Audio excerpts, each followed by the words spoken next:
শুভ দুপুর, আসসালামু আলাইকুম। কেমন আছো আমার প্রিয় ভাই বোনেরা? আশা করি ভালো আছো। আমিও আলহামদুলিল্লাহ এখন আল্লাহর অশেষ রহমতে ভালোই আছি।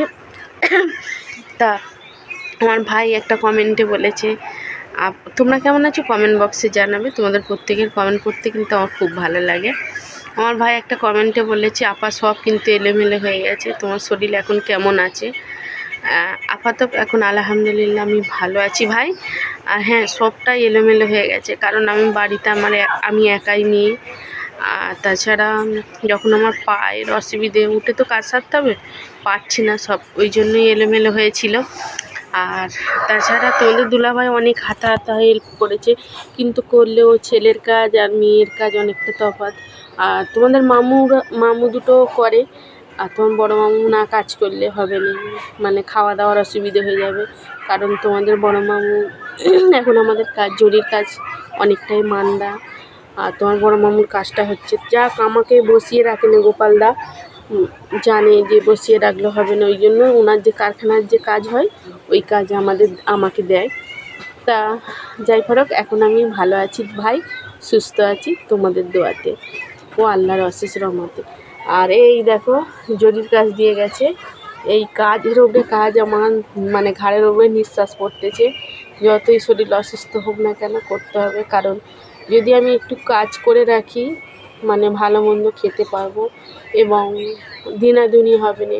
একটা দিনা আছে, সেই দিনাটা চুকিয়ে গেলে আমার মাথার টেনশানটা চলে যায়। তা সেই জন্যই খাটা। আর আমরা এত কষ্ট করি সংসারের জন্য, মেহনত করে টাকা ইনকাম করো, তাতে অনেক শান্তি। আর আজকে যে কথাগুলো বলতে এসেছি, এই তো কাজ দেখো, এই কাজ আর আমার বাচ্চার এই কপ এখন কপ উল্টাবো। আর এইটা হলো আমাদের জরির কাজ। কপ উল্টাতে একটা ভিডিও করে নিয়ে জরির কাজ করব, কারণ কপটা আবার আজকের মানে কালকের কাজটা জমা যাবে, সেই জন্য কপটা উল্টাচ্ছি। আর মেহনত বলতে আমি মনে করি যেটা কষ্ট করে ইনকাম করব সেই টাকাটাই টাকা, 2 নম্বরই টাকা কোনো টাকা নয়। 2 নম্বরির ফল খুব খারাপ। কারণ এই যে দেশের অবস্থা দেখছি, জ্যোতি মালহোত্রা নামে একজন বড় ইউটিউবার, সে মানে কি জাসুসি করেছে, মানে দেশদ্রোহী যেটা আমি তো জানি, আর আমরা অত জানি না। আমি শুনেছি, বলছে যে অনেকেই বলছে মুসলিমরা নাকি দেশদ্রোহী, মুসলিমরা হিন্দু রাষ্ট্র বলে আমরা মুসলিমরা দেখতে পারে না। সেটা নয়, কী বলতো, কিছু মানুষ আছে যারা টাকার জন্য নিজেকে পর্যন্ত বিক্রি করে দিতে পারে। তাহলে জ্যোতি মালহোত্রা তো হিন্দু, হরিয়ানার একটা ব্লগার, ইউটিউব ব্লগার, 4 লাখ নাকি সাবস্ক্রাইবার, পয়সার জন্য কত নিচে নামে। মেয়েটা আসলেই তার মানে দেখলে, মানে চেহারাটা দেখলেই মনে হয় মেয়েটা যদি টাকার জন্য কেউ খারাপ কাজও করতে বলে সেটাও করবে। কারণ একটা মানুষকে দেখলে বোঝা যায় সেই মানুষটা কেমন বা কী। তা সেই জন্যই বলছি, কোনো ধর্ম বা কোনো নিয়ে না পেরাপিরি করে দরকার। আর টাকার জন্য অনেক মানুষ খারাপ পথে নামবে, আর অনেক মানুষ কী বলতো স্বভাবের গুণে খারাপ পথে নামে। তা আমি শুনেছি ও নাকি টাকার জন্য ওটা করতো। এটা গোয়েন্দার বিভাগরা, মানে তারা পেয়েছে। আমরা তো আর 4 দেয়ালের বাইরে বেরোইনি। আর প্রত্যেকটা দেশের বা ওরা গোয়েন্দার মানেই ওরা ঠিক ধরে ফেলবে। তা ধরেছে মেয়েটাকে দেখাচ্ছে, মানে এতে খবরে তোমরা দেখবে, মেয়েটার যা চেহারা বা যেই রকম অ্যাক্টিংয়ে রয়েছে, মেয়েটা টাকার জন্য সব পারে। তা সেই জন্যে বলতে, টাকাটা এমন কোনো ব্যাপার নয়। টাকাটা হলো টাকা, প্রত্যেকটা মানুষের চলার পথে টাকা প্রয়োজন।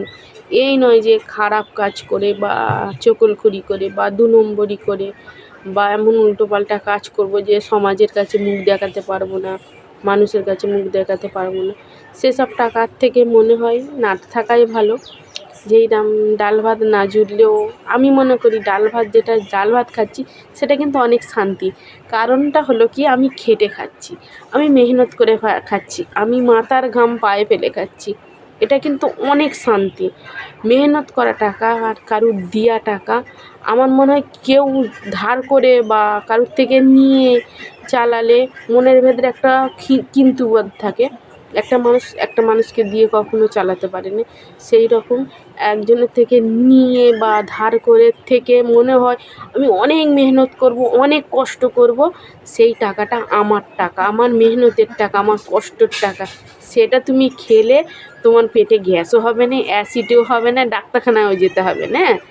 যখন দেখবে 2 নম্বরি টাকা বা খারাপ জায়গাতে টাকা আসছে বা কোনো মানে কারুর টাকা, সেই টাকা যখন তুমি খাবে তোমার পেটের ভেতরে রোগ, শরীরের ভেতরে রোগ, মনের ভেতরে রোগ, চারিদিকে রোগ জন্মাবে। আমি মনে করি আল্লাহ আমাদের যেমন রেখেছে মেহনত করে খাবো, সেটাই আলহামদুলিল্লাহ। আমার যদি ডাল ভাত জোটে সেটাই আমার কাছে অনেক শান্তির ডাল ভাতটা খেয়ে শান্তিতে ঘুমোবো, ডাল ভাতটা খেয়ে নিশ্চিন্তেই থাকবো। হ্যাঁ, চিন্তা হয়, মানুষ মাত্রই চিন্তা হয়। দেখো আমাদের টাকা পয়সা নেই বলে হয়তো 2-5 হাজার টাকা দিনে যখন হয় আমাদের তখন অনেক চিন্তা হয় যে 2-5 হাজার টাকা মানে অনেক, কারণ আমাদের টাকা পয়সা নেই বলে বা আমরা দিবার ক্ষমতা রাখতে পারিনি বলে। কিন্তু অনেক মানুষের লাখ লাখ টাকা দিনে আছে, তারা দিতে পারবে বলে। কিন্তু আমি অল্পতে মনে করি, অল্পতে খুশি। যেমন অল্পতে হবে, যেখানে আমি 1 কিলো মুড়ি খাবো সেখানে আমি 100 মুড়ি খাবো, কিন্তু সেটা আমার মেহনতের টাকা। তা ওই রকম 2 নম্বরি না করে নিজের মতো করে চলি। আর এই যে কাজ দেখতে পাচ্ছ, আমরা কিন্তু 12 মাস কাজ করে খাই। তা আমার একটা দিদি যাচ্ছিলো, ওই জন্য কথাটা বন্ধ করে দিলাম, কারণ ইউটিউব করি বা ভিডিও করি সবাই তো ভালো চোখে দেখবে না, সেই জন্য মানে মনে করে ইউটিউব করা বা অন্য কিছু করা, এইসব ক্যামেরা করা মানে ভিডিও করা খারাপ জিনিস। তা সেই জন্য আমি বন্ধ করে দিয়েছিলাম। তো সেই কথাই বলছি যে সেটা কিন্তু আমার ছেলেও মনে করে, কিন্তু তোমাদের দুলাভাই একটু অলস প্রকৃতির, আর আমার ছেলেও এইরকম আমার মতো, যে খেটে খাবো। যদি 5 টাকা আমি খাটি সেটা কিন্তু আমার পয়সা, লোকের 10 টাকার দিকে না তাকিয়ে নিজের 5 টাকার দিকে তাকাই, সেটাই মানে অনেক অনেক শান্তির। তা সেই রকম আমি বলি আমরা সবাই এই ভারতবর্ষে বাস করি, ভালোভাবে থাকবো। টাকার জন্য কেনই বা আমি অন্যের এই ঘরের কথা ওই ঘরে পাচার করব। আমি মনে করি আমার কোন দেশ পছন্দ বা কোন দেশ পছন্দ না এটা না করে নিজের মতো থাকি। আমার দেশে আমি ভালো আছি, সেটা নিয়ে আমি তো বেশ ভালোই আছি। তা একটা ব্লগার হয়ে, অত সাবস্ক্রাইবার হয়ে, অত ইনকাম করে ও তবু ছ্যাঁচড়ামো যায়নি। তা ছ্যাঁচড়ামোর এখন ভোগ করো। টাকা তো মনে ভেবেছিল যে হয়তো আমি যেগুলো করবো সেগুলো কেউ বুঝতে পারবে না, আর আমরা বলতেও পারবো না, সেটা আল্লাহ ভালোই জানে। আর হয়তো কিছু একটা করেছে, নাহলে খালি এত পৃথিবীতে ব্লগার আছে, এত পৃথিবীতে মানুষ আছে, কাউকেই ধরলো না যে ওই মানে দেশদ্রোহী, অন্য দেশের কথা অন্য দেশে পাচার করতেছে, ওকেই বা ধরলো কেন? আর তাছাড়া নিশ্চয়ই ওদের সঙ্গে কোনো কলকাঠি ছিল, না হলেই বা ধরবে বা কেন, না হলেই বা এত কেলেঙ্কারি হবে কেন? তো এখন খবরের পাতায় বলো, ফোন খুললে বলো, ইউটিউবে বলো, সব জায়গায় জ্যোতি মলহোত্রা সে একজন মানে দেশদ্রোহী, মানে অনেক রকম কথা বলছে। তা এগুলোর থেকে মনে হয় না যদিও টাকা থাকতো বঞ্চিত অনেক সম্মান থাকতো। ওই যে পুলিশ ধরে নিয়ে যাচ্ছে, জানি না কার ভাগ্যে কী আছে, কার কপালে কী আছে। তা ওটা নিজের কপালটা নিজেই ঠুকে পুড়ালো। তা যাই হোক, সবাই ভালো থেকো, সুস্থ থেকো।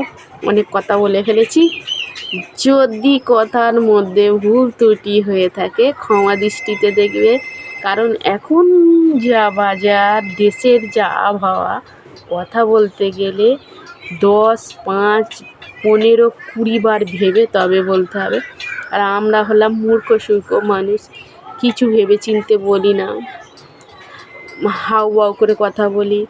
কারণ আমাদের ওখানে একটা কেস ফেসে রয়েছে, একটা ছেলে 18-19 বছরের ছেলে, তা জিতা সিতা যাই তাই কথা না বলে, একটা কথা বলার আগে অনেকবার ভাবতে হয়। মনে হয় কথাটা যদি আমার পেটেই থাকতো ভালোই হতো। ওই জন্য আমি মনে করি কথাটা পেটে থাকাই ভালো। আর আমার ছেলেকে বারবার বলি, বাবা কথা পেটেই রাখো, কোনো কথা যদি বলার থাকে আমাকে বলবে, আমি তোমার মা, আমি তোমার বন্ধু, আমি তোমার সব। বাইরের মানুষকে বলো না, কারণ বাইরের মানুষ তোমাকে ফায়দা নেবে, অনেক করবে। তুমি আমাকে বলবে, তোমার যদি ভুল হয় আমি তোমাকে বলবো তোমার ভুল, তোমার যদি ঠিক হয় আমি তোমাকে বলবো ঠিক।